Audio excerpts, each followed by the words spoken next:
I'd like to spend a little bit of time talking to you about how to get help, because with the best will in the world, and no matter how good you are at working with the people in your care, from time to time you're going to need assistance from a GP, a nurse, a psychiatrist, somebody else. And it's important that you know how to put across to them just what the problems are that you're facing.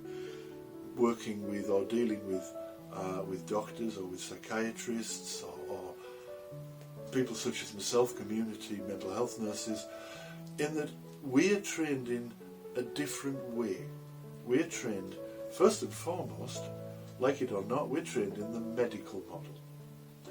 Now the medical model, that's that biological model that's really interested in symptoms and in putting symptoms together in a way that will allow us to build the jigsaw, if you like.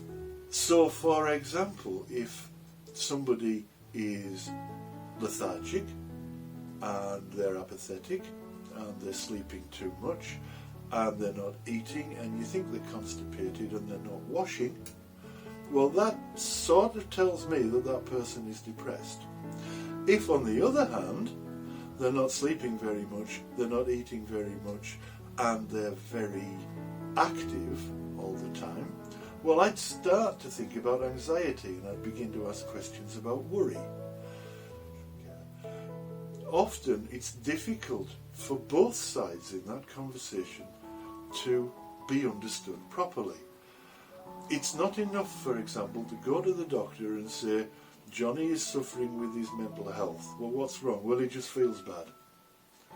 Because that's not precise enough.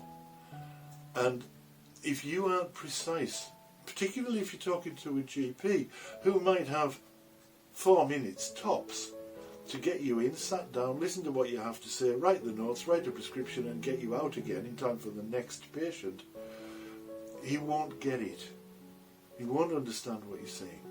So there's a little checklist, a symptom sorter if you like, in your workbook. What I'd like to ask you to do is just keep that for reference.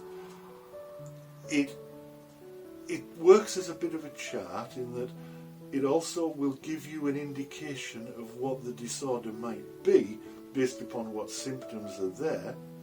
But really what I'd like to ask you to do is just identify the symptoms and be able to tell the doctor what those symptoms are.